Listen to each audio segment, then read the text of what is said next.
ngeen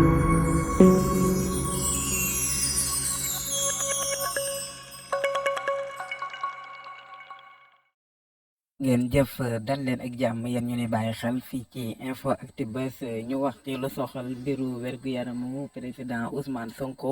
ki nga xamante ni moo di avocat wam di maître Ciré Clédor Ly muy dànkaafu baax lii di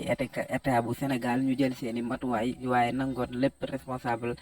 wala nangoo gàddu seen responsabilité ci lépp loo xamante ne daal na kii di Ousmane Sonko moom maître Ciré Clédor Ly muy xam ne daal moom Ousmane Sonko fi nga xamante ni fa lañ ko évacué woon ci hôpital jamono ji lii di kilifa yi dañoo jël ab dogal ngir delloo ko ca prison bu Sébikotane ba nga xamante ni fa la nekk te wér-gu-yaramam dafa gën a doy waar maanaam jëm ni nga xamante ni la meloon biñ koy yóbbu fële ci hôpital pavillon spécial muy hôpital bi nga xamante ni fa lañ ko hospitalisé woon fa wér-gu-yaramam toll woon dafa gën a doy waar maanaam dafa gën a garaaw ndax moom kii di président Ousmane Sonko tey jii mu ngi nekk ci 17e jour maanaam ñaar fukkeelu fan boog ak juróom ñaar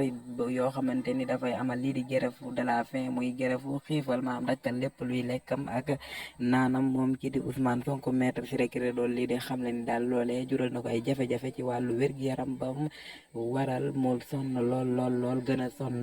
comme ni nga xamante ni la fa ñëwee woon moom maître Ciré Clédor Ly muy xam leen daal ànd ak loolu lépp lii di état bi bëgg jël dogal ngir delloo ko ci kaso bi fa nga xamante ni fa lañ ko tëjoon moom kii di leader bu Pastef di président Ousmane Sonko muy sàkku moom maître Ciré Clédor Ly état bi ñu jël seeni matuwaay ci lépp loo xamante ni dal na ko wala lépp loo xamante ni gaar na ko moom kii di président Ousmane Sonko maître Ciré Clédor Ly di gën a